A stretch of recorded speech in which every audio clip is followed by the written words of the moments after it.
வணக்கம். உங்களுடைய அன்பு சகோதரர் மக்கள் கவிஞர் மா மாரிமுத்து. தயவு செய்து வலைவலி உங்களுக்கு தெரியும், அதில் நான் நிறைய விஷயங்கள் பண்ணிட்டு இருக்கிறேன். இன்றைக்கு ஒரு அருமையான அற்புதமான ஒரு விஷயம் பண்ணியிருக்கிறான்.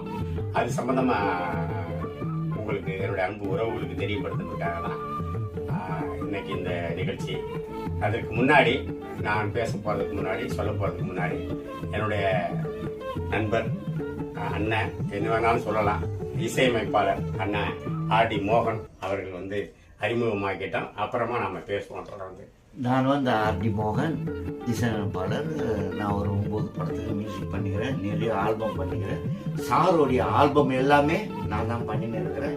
இருந்தாலும் அவர் சில கேள்வியில நான் கேட்கணும்னு இருக்கிறேன். உங்க மூலியமா உங்க சார்பாகவும் நான் அவரை கேள்வி கேட்க போறேன். ஓகேங்களா? தேங்க்யூ. ஏன் சார், இப்போ நீங்க ஒரு இந்து முஸ்லிம் பாட்டை அவ்வளவு அருமையா பண்றீங்களே, எப்படி சார் அது? அவ்வளவு வார்த்தைகள் அவ்வளவு பெருசாகுது, எவ்வளோ வியூவர்ஸ் வந்து இருக்கிறாங்க, எப்படி சார் அது? அது சொல்லுங்களேன் சார். சார், நான் முதல்ல மதம் அப்படிங்கிறது மனிதனால் உருவாக்கப்பட்டது, இறைவனால் உருவாக்கப்பட்டது இல்லை. அதனால மதம் அப்படிங்கிறது எனக்கு ஒரு பொருட்டு கிடையாது. நான் மனிதநேயம், எம்மதமும் சம்மதம் அப்படிங்கிற ஒரு கோட்பாட்டில் இருக்கிறவன். அதனால இந்துக்கள் பாடல்களுக்கு எப்படி வரிகளை நான் ஒரு பாடலை எழுதுறதுக்கு முன்னாடி நான் எழுதணும்னு என்னைக்குமே யார்ட்டையும் சொல்ல மாட்டேன். நான் யாரை பத்தி, எந்த தெய்வத்தை பத்தி நினைக்கிறேனோ அவங்கள்ட்ட கேட்பேன். உங்களை பத்தி நான் எழுதணும், எனக்கு வரிகள் தெரியாது, நீங்க தான் எனக்கு கொடுக்கணும்னு சொல்லி நான் கேட்பேன். அவங்க கொடுப்பாங்க, இதுதான் உண்மை. அதைத்தான் நான் எழுதுறேன். சூப்பர். அதே மாதிரி இஸ்லாமிய பாடல் பண்ணும்போதும் நம்ம இஸ்லாமியர்களுடைய கோட்பாடு, கொள்கை வேற, நம்ம எப்படி பண்றது, என்ன செய்யறது, சிறப்பா இருக்கணுமே அப்படின்னு யோசிச்சுட்டு இருந்தேன். அப்ப இதே மாதிரி நான் அல்லாஹ்கிட்ட வேண்டிக்கிட்டேன். எனக்கு இஸ்லாமிய பாடல் பண்ணணுன்ற கேள்வி நிறைய இருக்கு, எனக்குள்ளேயும் ஒரு ஆசை இருக்கு. அது நல்லா ஜெயிக்கணும், நல்லா வரிகள் இருக்கணும், என்ன பண்ணுறதுன்னு தெரியல அப்படின்னு சொல்லி மனசுக்குள்ள நினைச்சேன். அடுத்த நாள் இரவு நினைக்கிறேன், இந்த மனசுக்குள்ள நினைச்சிட்டு அடுத்த நாள் இரவு எனக்கு அந்த வரிகள் கிடைச்சது. Super super. அதை எழுதினேன்.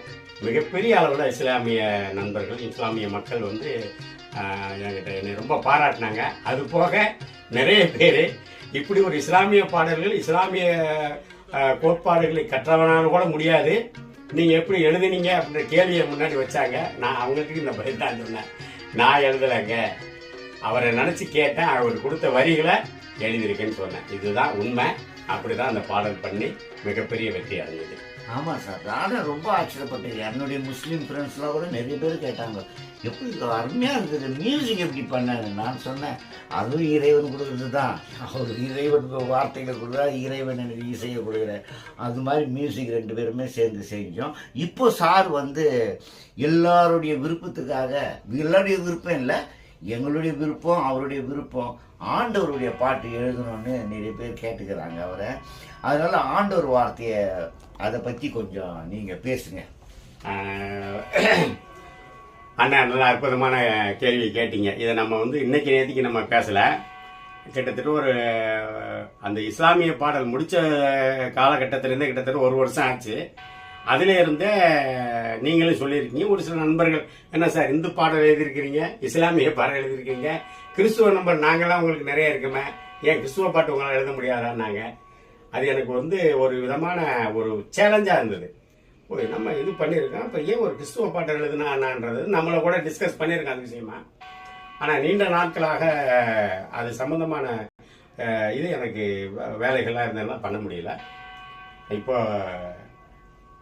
இதே மாதிரி தான், அதைத்தான் சொல்லணும். எனக்கு எப்படி இந்த வரிகள் கிடைச்சது, நான் எப்படி இந்த பாட்டை எழுதினேன் அப்படின்னு கேட்டால் எனக்கு சொல்ல தெரியாது. நான் எப்படி ஒவ்வொரு பாடல்கள் எழுதும்போது யாரை பற்றி எழுதுறனோ அந்த தெய்வத்தை பற்றி நினைப்பேன். நான் உன்னை பற்றி எழுத போகிறேன்ப்பா, எனக்கு நல்ல வரிகளை கொடு, பாராட்டுற மாதிரி இருக்கணும்னு சொல்லி கேட்பேன், அவங்க கொடுப்பாங்க. அதே மாதிரி ஆண்டவர் இயேசு அவர்களுடைய வரிகளும் வரணும், அவருடைய பாடலும் ஜெயிக்கணும்னு சொல்லி நான் மன்றாடிக்கிட்டேன்.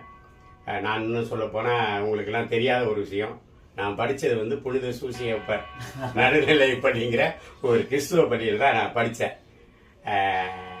அப்போ அந்த கிறிஸ்துவ பாடல்கள் அந்த இதெல்லாம் கொஞ்சம் கொஞ்சம் கேட்டிருக்கேன், போதனைகள்லாம் கேட்டிருக்கேன்.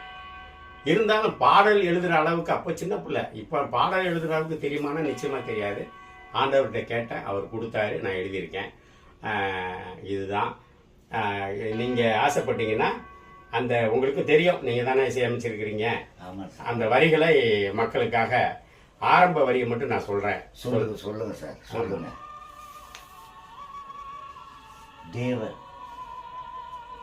தேவ மைந்தனாய் மண்ணிலே வந்தாய் விண்ணவர் தூதராய். இது வரிகளா நான் ஏன் சொல்றேன்னா அப்பதான் அது புரியும். பாடலா வரும்போது இது வேற மாதிரி இருக்கும். தேவ மைந்தனாய் மண்ணிலே வந்தார் விண்ணவர் தூதராய். இதுதான் பல்லவியோட ஆரம்ப வரி.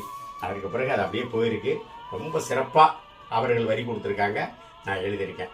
நான் சிறப்பாக எழுதலை, ஆண்டவர் இயேசு கொடுத்துருக்கிறாரு, அதை எழுதியிருக்கேன். அந்த பாடல் சிறப்பாக வந்திருக்கு.